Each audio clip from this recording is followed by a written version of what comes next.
Amigos míos, lo más desconcertante no es que tengamos unos huesos bajo la Basílica de San Pedro. Lo verdaderamente inquietante es que a ese cuerpo le faltan los pies. Y esto no es casualidad, porque según la tradición más antigua, a Pedro lo crucificaron boca abajo. Y los romanos, cuando bajaban un cuerpo de esa posición, lo hacían de la forma más rápida y cruel posible. Cortaban los pies dejándolos colgados en el madero. Así que sí, lo primero que uno encuentra cuando se acerca a los restos que el Vaticano afirma que son los de San Pedro es un esqueleto incompleto. Y lo que falta no son huesos menores ni restos que se hayan descompuesto con el tiempo, no. Lo que no está ahí son los pies. El cuerpo, o más bien lo que queda de él, pertenece a un varón de unos 60 o 70 años, robusto, curtido por una vida dura. Los estudios forenses realizados a mediados del siglo XX confirmaron esto. Era un hombre mayor, fuerte y del siglo I. ¿Le suena de algo?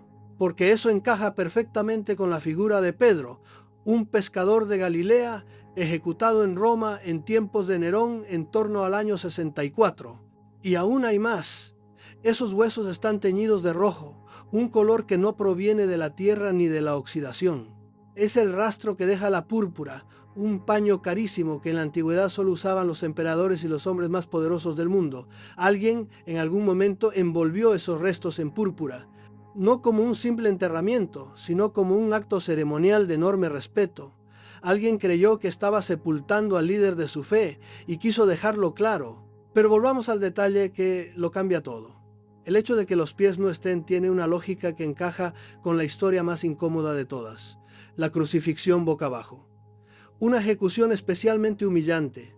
Los romanos no lo hacían con cualquiera, lo reservaban para quienes querían borrar de la historia, y cuando se trataba de bajar un cuerpo en esa posición no había solemnidad ni cuidado, se amputaban los pies y punto. Esto, amigos míos, coincide exactamente con la tradición cristiana sobre el martirio de Pedro. Coincide con los relatos más antiguos y coincide con la evidencia física. No hay pies porque fueron cortados para arrancar el cuerpo del madero. Eso no se lo cuentan a los turistas cuando entran a la basílica, pero es lo que hay bajo toneladas de mármol, incienso y liturgia. Y no nos engañemos, el descubrimiento de estos restos no fue un accidente.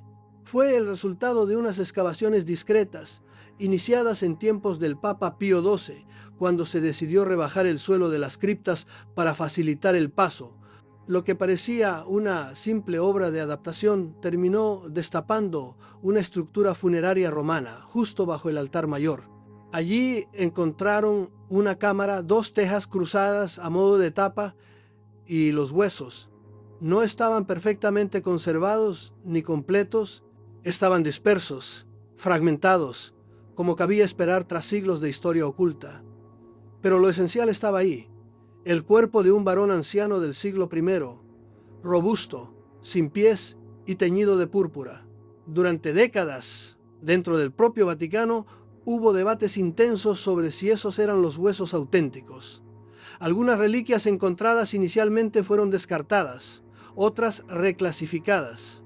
Pero la arqueóloga Margherita Guarducci, una mujer valiente, que defendió su postura contra viento y marea, sostuvo que ese conjunto de fragmentos correspondía sin duda a Pedro, y lo respaldó con pruebas sólidas. La Iglesia finalmente lo aceptó, no como dogma, pero sí como declaración oficial. Bajo el altar de la Basílica de San Pedro están los restos del primer Papa. Y eso tiene un peso simbólico y político enorme, porque no estamos hablando de una reliquia más, estamos hablando de la piedra sobre la que se construyó todo el edificio del papado. Y sin embargo, al final del día, lo que tenemos es eso: unos huesos sin pies, fragmentos de un hombre real que murió de forma brutal en un tiempo de persecuciones, en una ciudad que quemaba cristianos para iluminar sus jardines. Amigos míos, eso no es un símbolo, eso es historia, historia viva, enterrada, manipulada y todavía palpitante. Amigos míos, hay una pared oculta en las entrañas del Vaticano, que habla sin hablar, una pared vieja, áspera, rayada por manos temblorosas hace casi 2000 años. Y esa pared, aunque nadie se atreve a decirlo en voz alta, dice lo que todos sospechan: Pedro está aquí. Esto es muy importante, porque antes de que nadie anunciara huesos, púrpuras o excavaciones oficiales, ya había gente que sabía dónde estaba enterrado el primer líder de los cristianos. No lo decían con letras grandes, no hacían placas, lo susurraban en piedra. A esa pared se la conoce como el muro rojo o también el muro de los grafitis, y está pegada literalmente al lugar donde se encontraron los huesos atribuidos a Pedro. Pues bien, ese muro está lleno de inscripciones antiguas, en griego y en latín, grabadas con cuidado y a escondidas. Y aquí viene lo interesante, en esa pared no se lee San Pedro de forma directa, nunca se usa su nombre completo. Lo que encontramos son abreviaturas, símbolos, monogramas, una especie de código secreto, porque los primeros cristianos sabían perfectamente que ese lugar era peligroso, y si alguien descubría que el jefe espiritual estaba enterrado allí, lo podían profanar, así que hablaban con claves. Uno de los mensajes más famosos está en griego y dice simplemente Petreeni, que se traduce como Pedro está aquí, corto, seco, pero directo. Otros grababan iniciales, como la letra P entrelazada con la E, un símbolo que para ellos bastaba. Había frases enteras: Pedro ruega por los cristianos que estamos sepultados junto a tu cuerpo. Hace falta algo más. Pero cuidado, porque esto no lo encontrará usted en los libros oficiales. Este muro no es solo arqueología. Es una ventana al alma de una comunidad perseguida que escondía su fe en catacumbas y tumbas y que encontró la forma de convertir una pared en oración.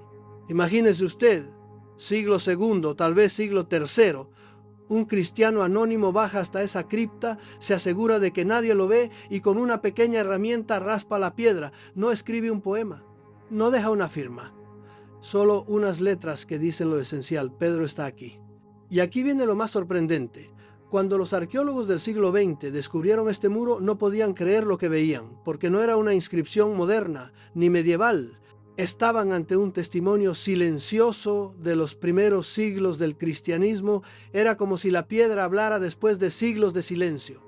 Pero no todo el mundo lo aceptó tan fácilmente. Algunos expertos dijeron que los grafitis eran ambiguos, que las letras eran difíciles de interpretar, que tal vez estaban forzando las conclusiones.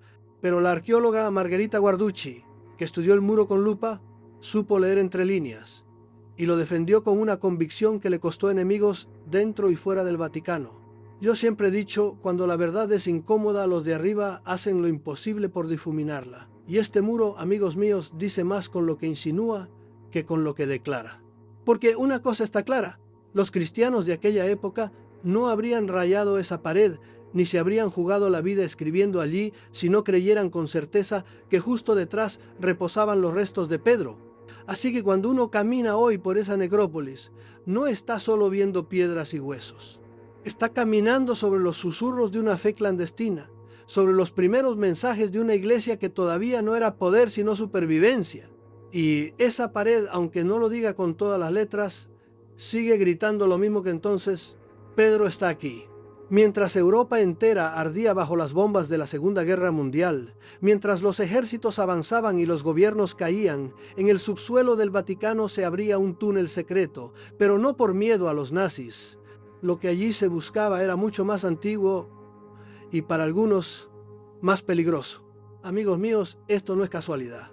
En plena guerra, en el año 1939, el Vaticano da luz verde a una serie de excavaciones bajo el altar mayor de San Pedro.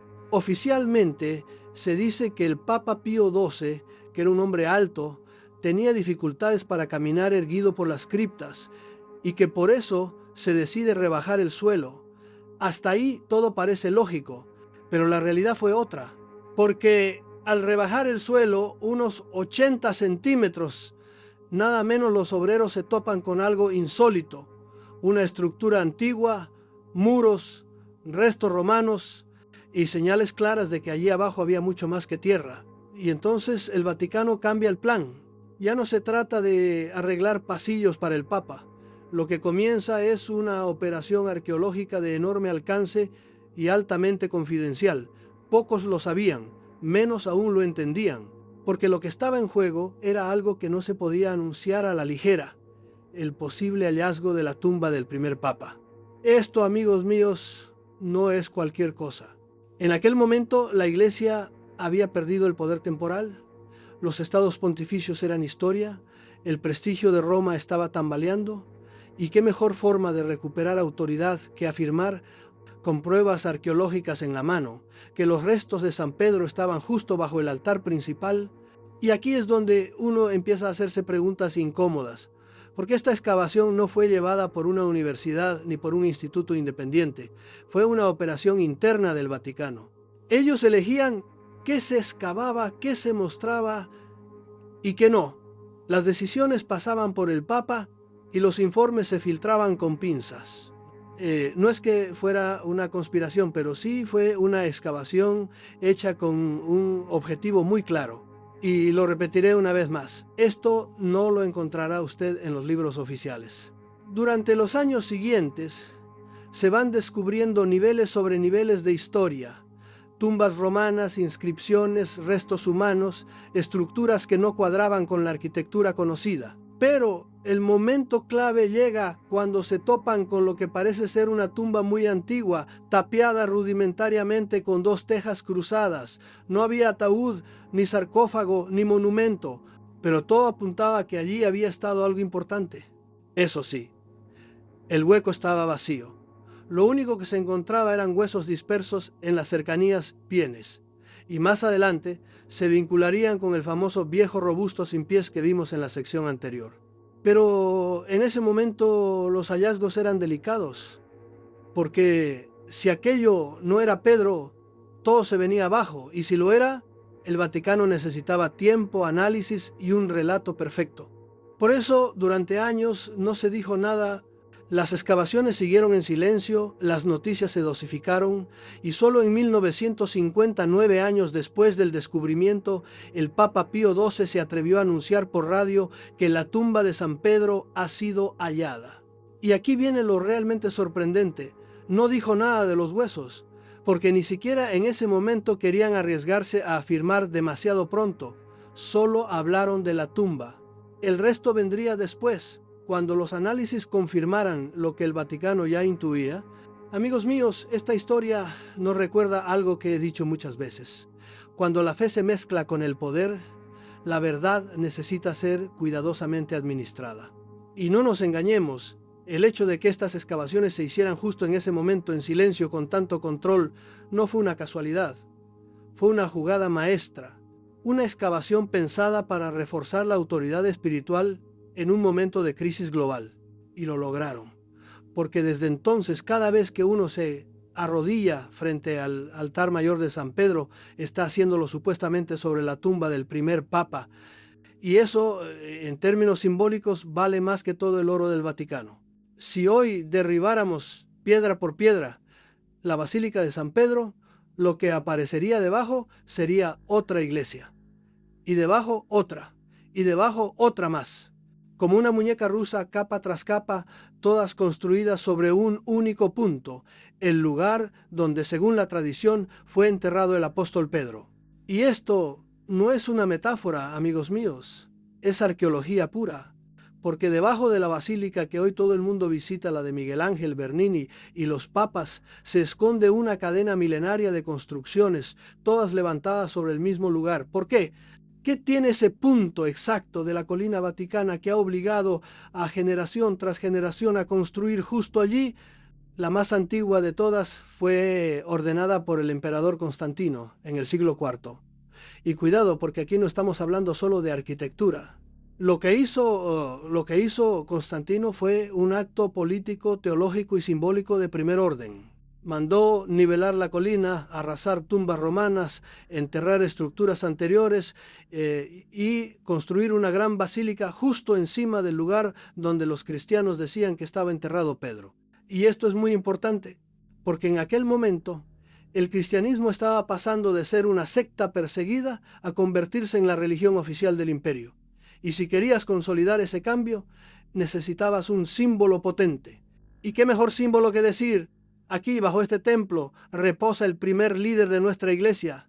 A partir de ahí, los siglos fueron añadiendo capas. En el siglo VI el Papa Gregorio Magno reforma la Basílica Constantiniana. En el siglo XI Calixto II hace nuevas obras. En el Renacimiento ya se construye la actual levantada sobre todo lo anterior y siempre, cuidando de no mover ni un centímetro el punto central, la supuesta tumba de Pedro. Lo repetiré una vez más, no estamos hablando de leyendas. Todo esto está documentado, las estructuras han sido excavadas, fotografiadas, analizadas. Es una matriosca de piedra, una superposición histórica que habla por sí sola. Pero lo más interesante de todo esto es lo que revela sobre cómo funciona el poder.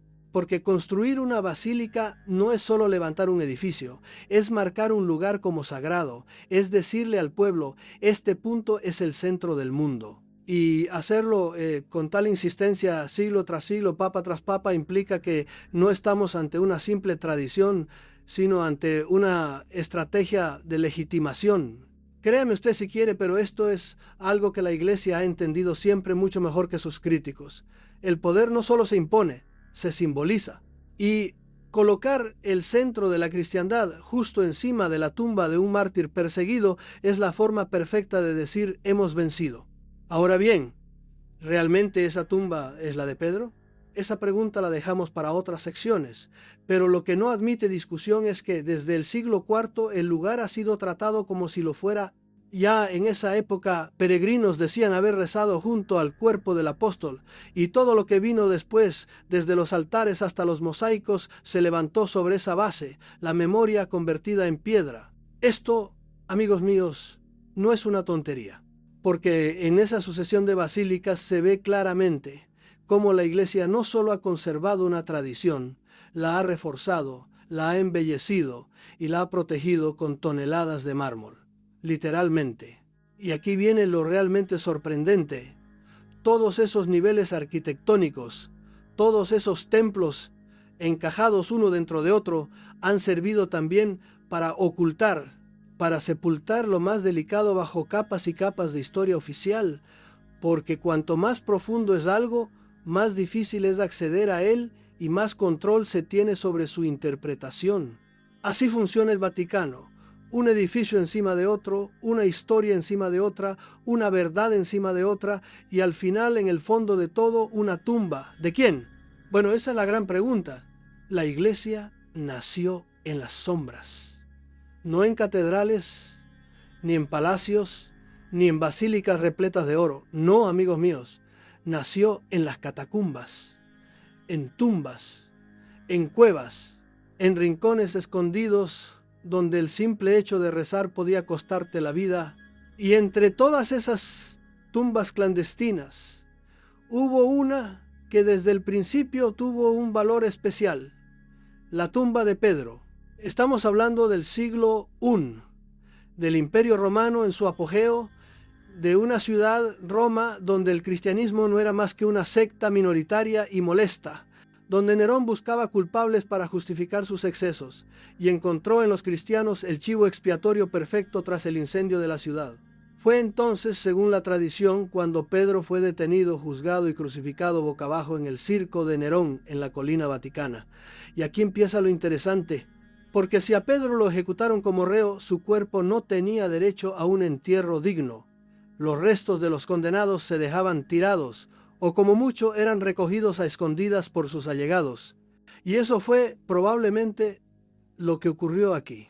Los primeros cristianos, jugándose el cuello, recuperaron el cuerpo de Pedro y lo enterraron en secreto. ¿Dónde? En una zona de necrópolis normal y corriente como tantas otras en la Roma de aquella época. Nada espectacular, un cementerio más. Pero cuidado, porque ese punto exacto se convirtió en un lugar especial. La comunidad cristiana lo sabía.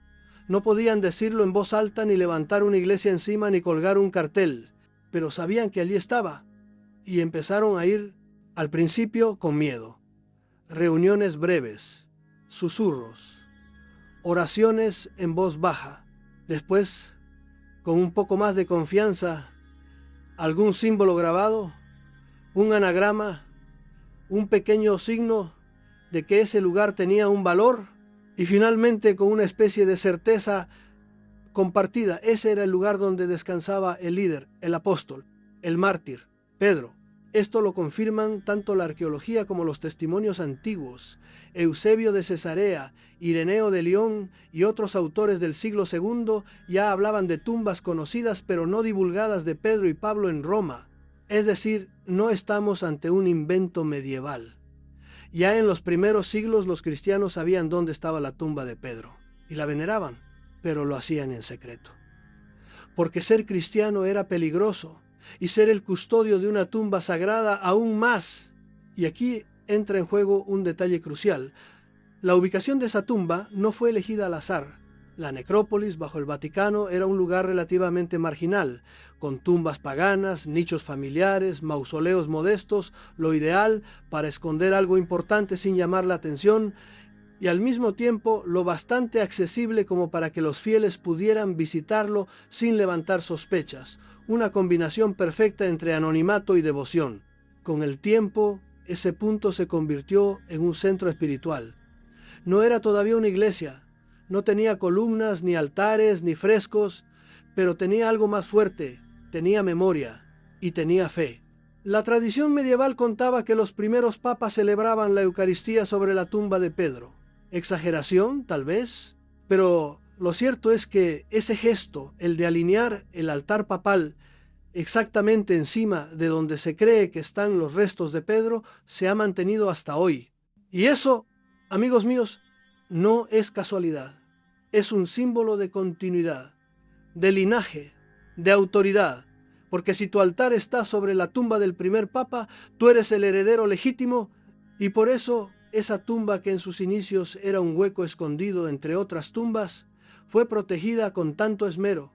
Durante siglos se construyó encima pero sin mover ni un centímetro su núcleo. Se envolvió en piedra, en teología y en liturgia.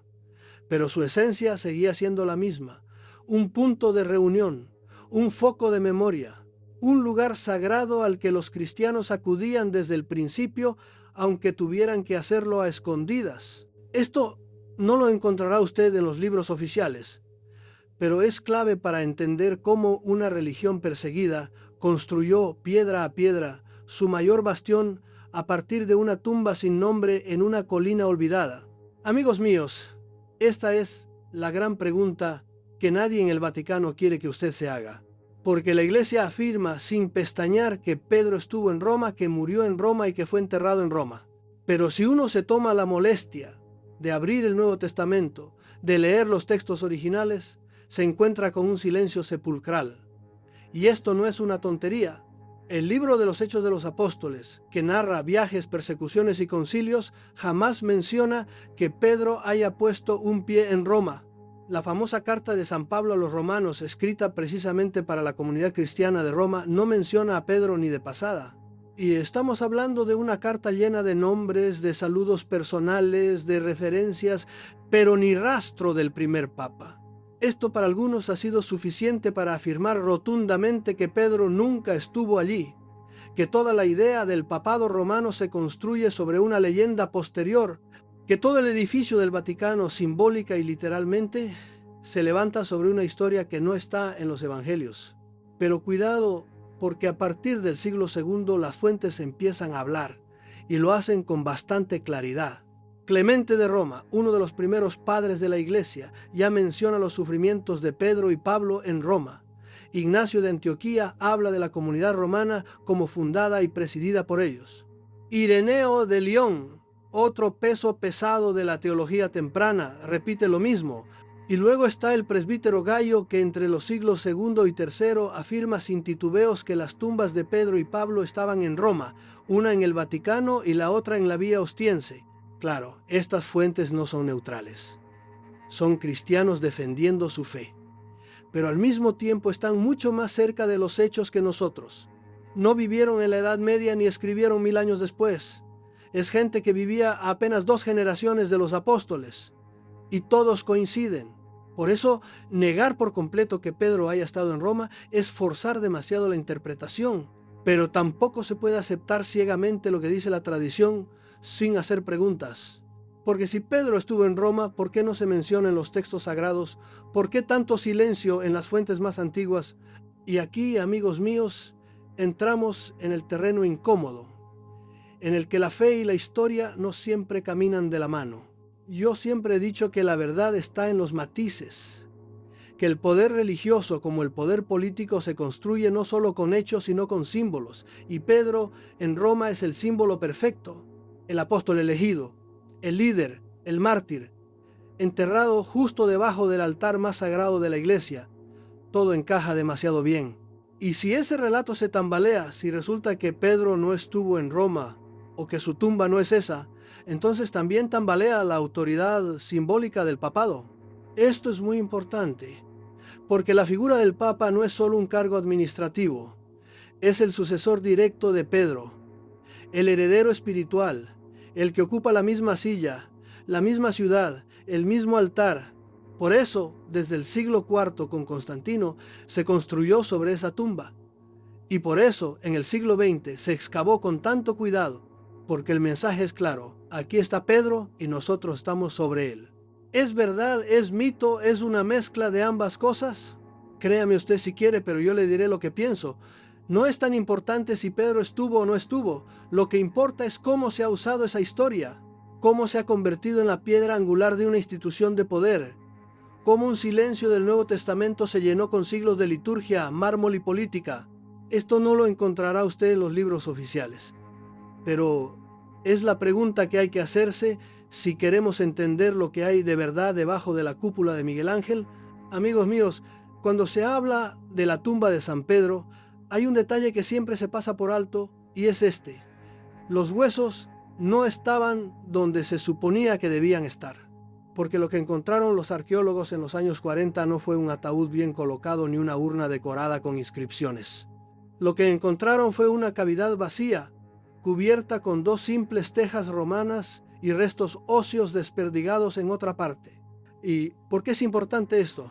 Porque todo apunta a que los restos de Pedro fueron trasladados una o varias veces, seguramente en los primeros siglos del cristianismo, cuando los cristianos vivían escondidos, perseguidos, obligados a moverse con discreción.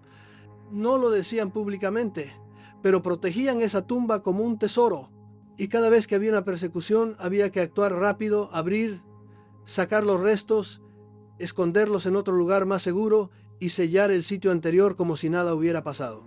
Eso explicaría por qué el hueco original estaba vacío y los huesos aparecieron en una zona cercana dentro de un nicho secundario, rodeados de tierra y otros elementos. Era un escondite con historia. Y aquí viene lo curioso: durante siglos el acceso a esa zona subterránea estuvo altamente controlado. Solo unos pocos podían entrar, solo unos pocos sabían realmente lo que había allí. Y cuando por fin se excavó, se hizo con extrema prudencia. Nada se anunciaba sin pasar antes por el filtro del Vaticano. Y esto no es una teoría de la conspiración, es simplemente una realidad. Todo lo que tiene que ver con los restos de Pedro afecta directamente al corazón del poder eclesiástico.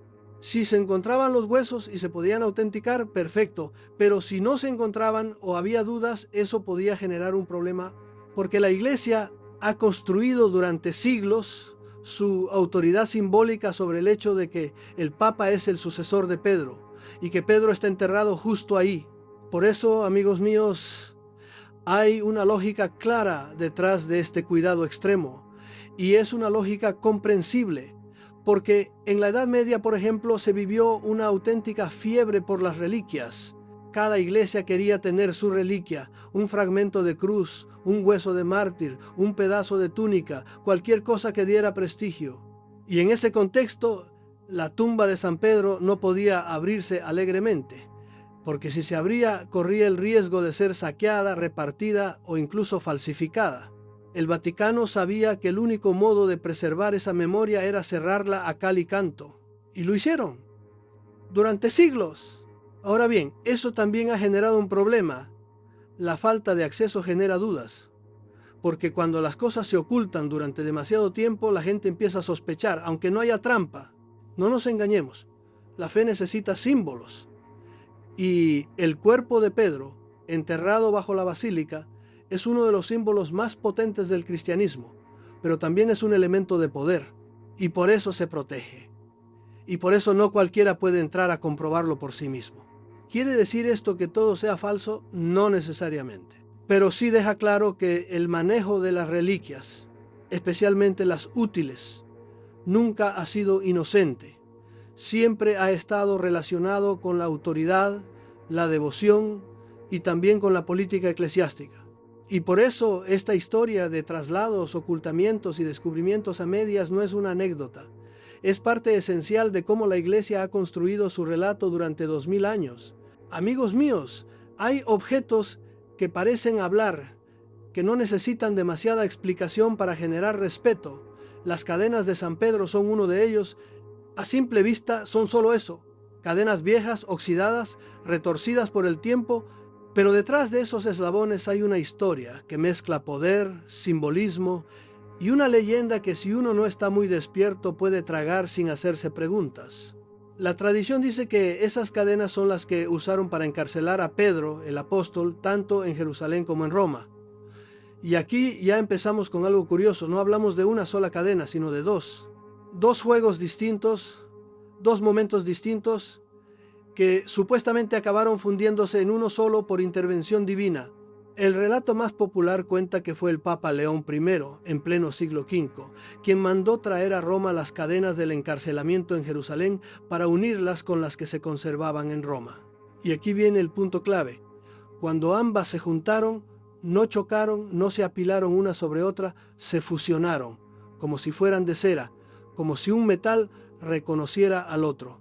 Como si la historia misma estuviera diciendo esto es una sola cosa. Créame usted si quiere. Pero eso fue considerado un milagro que reforzaba la idea de que Pedro estuvo preso en Jerusalén y murió en Roma. Dos ciudades, dos momentos, una misma misión y una misma iglesia.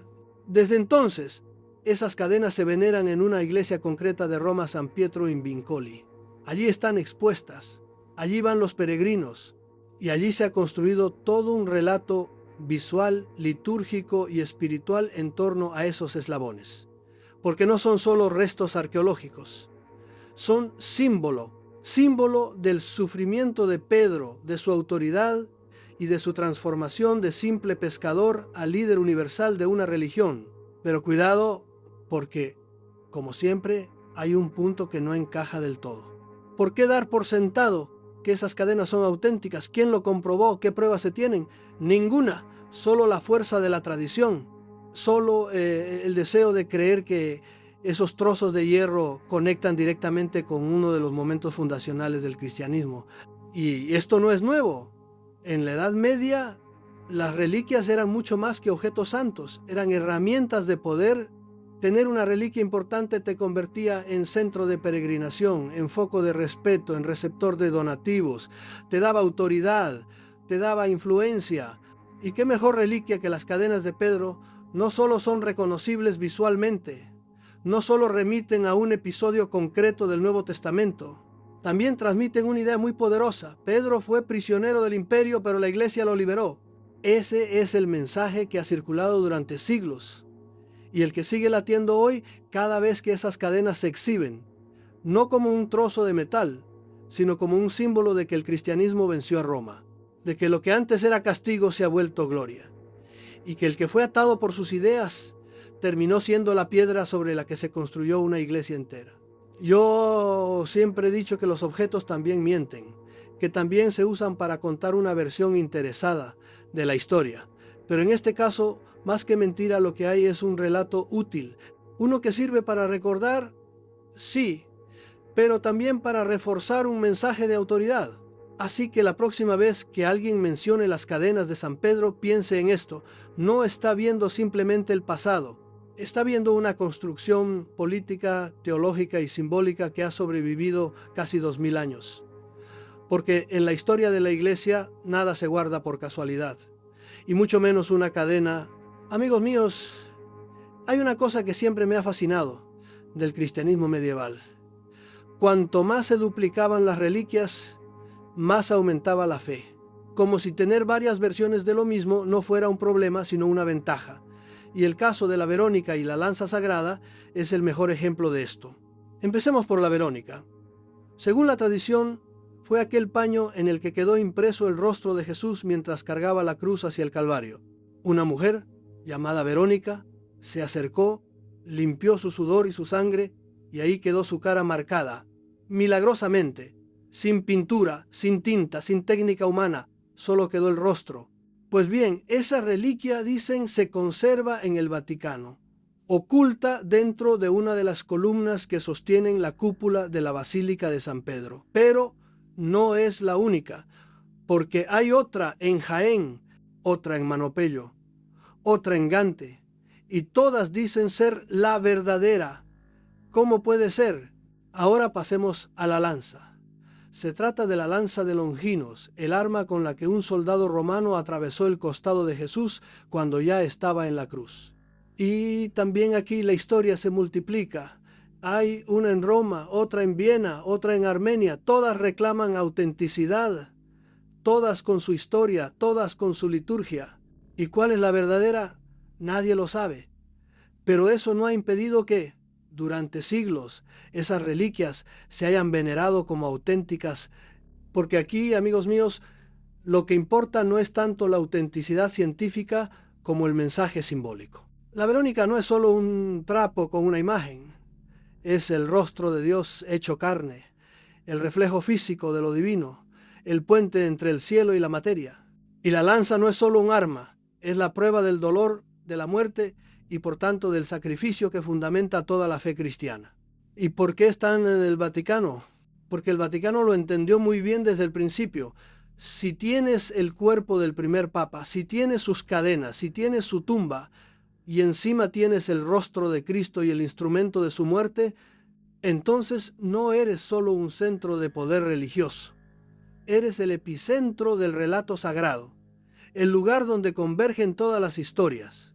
Pero cuidado, porque estas reliquias, que se exponen raramente y siempre bajo condiciones muy controladas, no tienen pruebas claras de su origen. Nadie ha hecho una datación que la certifique. Nadie puede demostrar que estuvieron realmente en Jerusalén en el siglo I. Y sin embargo ahí están y siguen funcionando. Funcionan como símbolos, como focos de devoción y sobre todo como piezas clave del gran tablero que la Iglesia ha sabido construir durante siglos. Una narrativa donde el pasado y el presente se entrelazan, donde cada objeto tiene una función y donde cada réplica fortalece la idea original. Y esto no es una tontería, porque detrás de esas reliquias hay una estrategia muy bien pensada. Construir la sacralidad del Vaticano no solo con palabras, sino con objetos. Objetos que se ven, que se veneran y que nadie puede tocar sin permiso.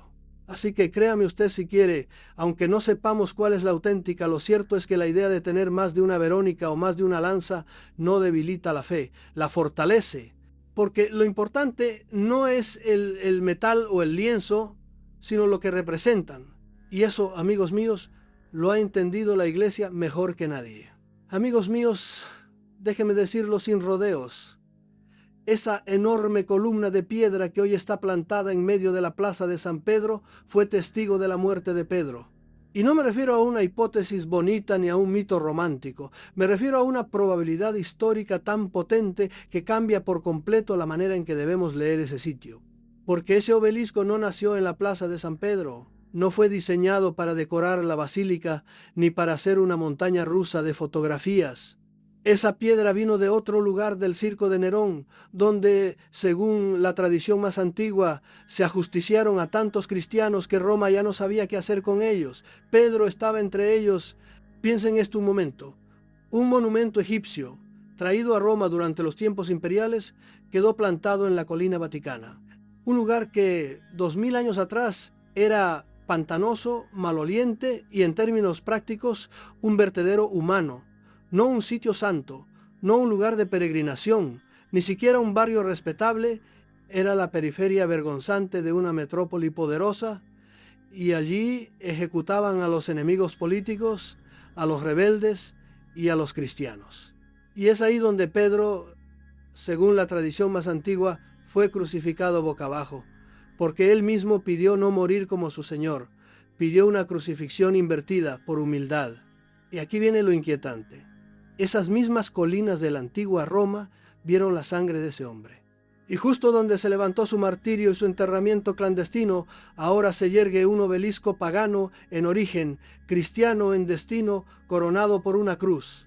Créame usted si quiere, pero hay algo terriblemente interesante en que un símbolo del poder imperial egipcio, traído a Roma para celebrar la fuerza del imperio, termine convertido en un signo del cristianismo triunfante.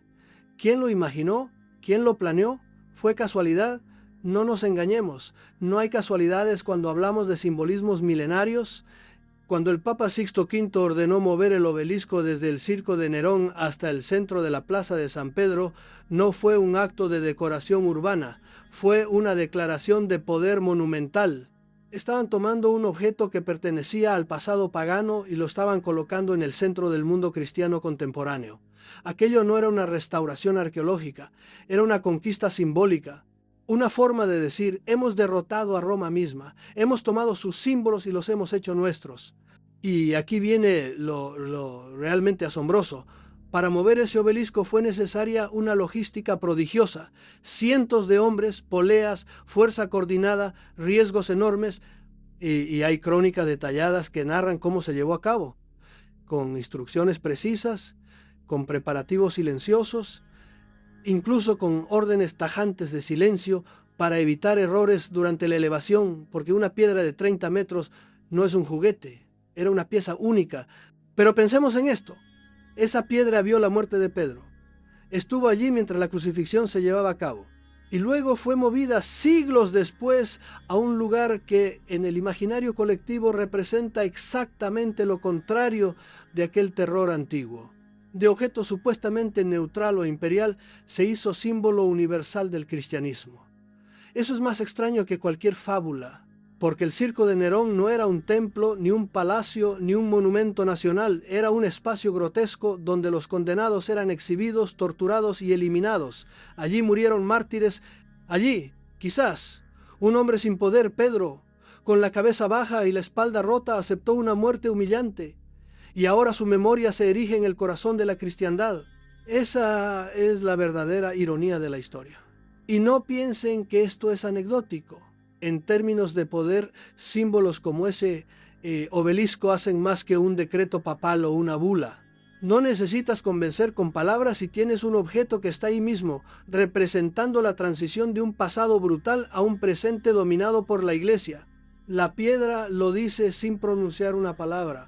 El cristianismo no solo sobrevivió a Roma, la reconfiguró. Pero cuidado, eso no significa que toda esta historia esté exenta de debate. Los puristas dirán que no hay pruebas escritas definitivas de que ese obelisco específico viera a Pedro morir. Los historiadores escépticos argumentarán que la tradición es posterior y que puede haber agregado significado a un monumento que fue reutilizado cientos de años después. Y sí, esas discusiones existen. Pero lo que no se puede negar es la alineación simbólica tan precisa, un obelisco pagano en el lugar de la muerte de un apóstol convertido en centro del cristianismo. Yo siempre he dicho que el arte, la arquitectura y los objetos antiguos no mienten. Lo que hacen es contar historias olvidadas. Y el obelisco en la Plaza de San Pedro cuenta una que muchos no quieren escuchar, que la historia del cristianismo está marcada irremediablemente por su lucha con Roma. Y esa lucha no terminó en un campo de batalla, terminó en una plaza. Así que la próxima vez que pase frente a ese monolito silencioso mientras los turistas hacen fotografías y los fieles se persignan, recuerde esto, esa piedra ya estaba allí cuando Pedro fue martirizado. Y hoy sigue ahí, no porque represente solo poder ni solo fe, sino porque es uno de los pocos testigos mudos de una historia que nadie puede borrar completamente. Amigos míos, no se engañen. Usted puede visitar la tumba de San Pedro, pero solo si el Vaticano quiere, porque lo que hay bajo la basílica no es un museo abierto ni una exposición arqueológica. Es un lugar sagrado, sí, pero también es uno de los espacios más controlados y restringidos del planeta. Para bajar a las entrañas del Vaticano, a lo que se conoce como la necrópolis vaticana, hay que pasar por todo un protocolo. Las visitas son limitadas. Hay que pedir autorización con antelación. Los grupos son reducidos. Y el recorrido está estrictamente guiado por personal autorizado. No hay libertad para caminar, observar o curiosear. Aquí se muestra solo lo que se permite mostrar y nada más. Y esto no es casualidad. Bajo tierra hay tumbas, hay inscripciones, hay restos de otras épocas y sobre todo hay una narrativa que ha sido cuidadosamente construida a lo largo de siglos.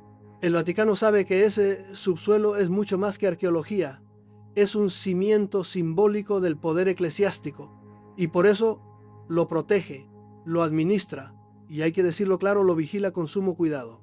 Ahora bien, en los últimos años se ha abierto una alternativa curiosa, la visita virtual. Sí, se puede bajar desde casa, desde cualquier lugar del mundo, a través de una experiencia en 3D que reproduce con gran fidelidad el recorrido por las grutas y la necrópolis. Se pueden ver mausoleos romanos, nichos, grafitis antiguos y por supuesto la supuesta tumba del apóstol Pedro. Pero cuidado, porque esta digitalización no es sinónimo de transparencia, es más bien una forma de ofrecer mucho sin mostrar demasiado. Todo está calculado, usted ve lo que debe ver y, aunque la experiencia es impactante, hay que decirlo, también es limitada. El Vaticano no entrega el control del relato, lo pone bonito, lo hace accesible, pero lo sigue contando a su manera. Y esto, créame, no es ninguna tontería. Porque mientras uno camina por esos pasadizos virtuales o físicos, lo que tiene delante no es solo piedra antigua, es una historia cuidadosamente administrada. Un relato visual y simbólico que apunta a una única conclusión. Aquí está Pedro, aquí empezó todo, aquí se sostiene la iglesia. ¿Y quién va a discutir eso? ¿Quién va a cuestionar lo que está bajo toneladas de mármol rodeado de frescos, columnas, relicarios, cámaras, guardias y guías? Pocos lo hacen. Porque el mensaje está tan bien construido, tan perfectamente sellado en el lugar que parece incuestionable. Y sin embargo, como hemos venido viendo, hay dudas, hay versiones alternativas, hay huecos que no terminan de cerrarse del todo. Pero lo interesante es cómo se maneja ese misterio. No se niega, no se esconde del todo, se deja entrever y se controla cuidadosamente. Porque, amigos míos, el Vaticano aprendió hace mucho que el misterio también es poder, que lo que no se dice del todo, lo que se insinúa pero no se explica, genera una fascinación enorme. Y esa fascinación sostiene la fe, el interés y la autoridad. Yo siempre he dicho que el misterio, cuando se administra bien, es más eficaz que cualquier documento. Y eso es exactamente lo que ocurre aquí. Usted puede mirar, puede asombrarse, puede rezar si lo desea, pero lo que realmente está viendo es una versión oficial del pasado, una interpretación cuidadosamente filtrada, una experiencia mística diseñada para reafirmar lo que ya se da por hecho. Y aquí viene la reflexión final. ¿Hasta qué punto lo que vemos en las entrañas del Vaticano es historia y hasta qué punto es escenografía? ¿Dónde termina la arqueología y empieza la liturgia del poder? No hay una línea clara. Todo está mezclado, piedra y símbolo, restos y relatos, fe y estrategia. Así que la próxima vez que alguien le diga, he visitado la tumba de San Pedro, usted ya sabe lo que eso significa. ¿Ha entrado en un lugar impresionante? Sí. ¿Ha visto vestigios valiosos? Sí. Pero también ha sido parte de una narrativa que lleva 2000 años perfeccionándose.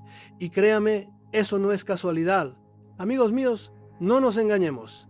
Debajo de la cúpula de Miguel Ángel no solo hay unos huesos, hay algo mucho más importante, una historia, un relato cuidadosamente construido, una narrativa que ha servido de columna vertebral para sostener 2000 años de poder eclesiástico. Porque la tumba de San Pedro no es solo un lugar de veneración, es una piedra angular del edificio simbólico que llamamos iglesia. Desde el principio, lo que hay aquí no es solo un enterramiento, es un mensaje, un símbolo que ha sido utilizado con mayor o menor conciencia para legitimar una cadena de autoridad que se presenta como ininterrumpida, directa y divina. Pedro estuvo aquí, Pedro fundó esto, Pedro es la roca y todo lo que vino después se construyó sobre esa roca. Eso es lo que se quiere transmitir y eso es lo que justifica el poder centralizado del papado. Pero cuidado, porque cuando uno repasa los hechos con lupa se encuentra con algo muy curioso, todo encaja, pero encaja demasiado bien. Las inscripciones, los huesos, las cadenas, los grafitis, los altares, todo parece confirmar la historia oficial, como si estuviera escrito para reforzar una tesis. Y esto, créame, no es casualidad. A lo largo de los siglos, lo que se ha hecho aquí no es solo conservar una tumba, sino moldear un relato. La arqueología del siglo XX llega tarde, muy tarde. Llega cuando el Vaticano ya no tiene poder político, cuando el papado ha perdido sus territorios y su influencia terrenal se ha visto amenazada por guerras, ideologías y escándalos.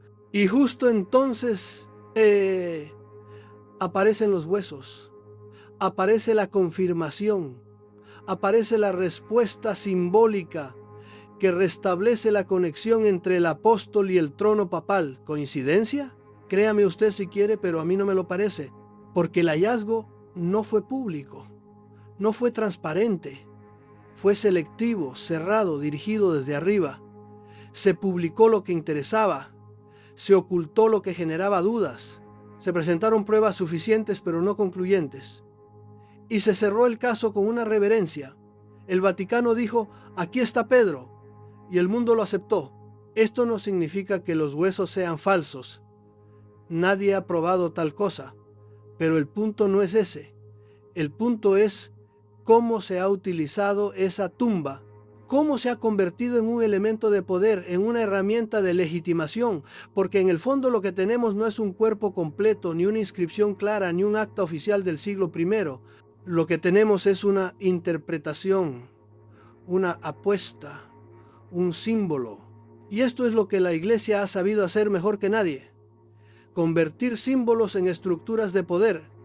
Unos huesos se vuelven autoridad, un muro con grafitis se vuelve altar, una colina pestilente se vuelve epicentro espiritual del planeta, y todo eso se amarra con liturgia, con arquitectura, con arte y con silencio cuando conviene. La pregunta que deberíamos hacernos es otra. Si mañana se demostrara que esos huesos no son de Pedro, ¿cambiaría algo? ¿Se derrumbaría la iglesia? ¿Caería el Vaticano? Probablemente no, porque lo importante no es la prueba, sino la creencia. La fe no necesita radiografías, solo necesita una historia bien contada. Pero aquí viene lo inquietante, porque si la historia está tan perfectamente diseñada para sostener un poder, ¿hasta qué punto estamos hablando de fe y hasta qué punto hablamos de ingeniería narrativa, de espiritualidad o de control? Esto, amigos míos, es lo que deberíamos pensar con calma. Y lo repetiré una vez más. Bajo toneladas de piedra y liturgia, lo que hay no es solo una tumba, es un mensaje. Y como todo mensaje con poder, conviene leerlo con espíritu crítico, con mente despierta y sin miedo a hacerse las preguntas que incomodan.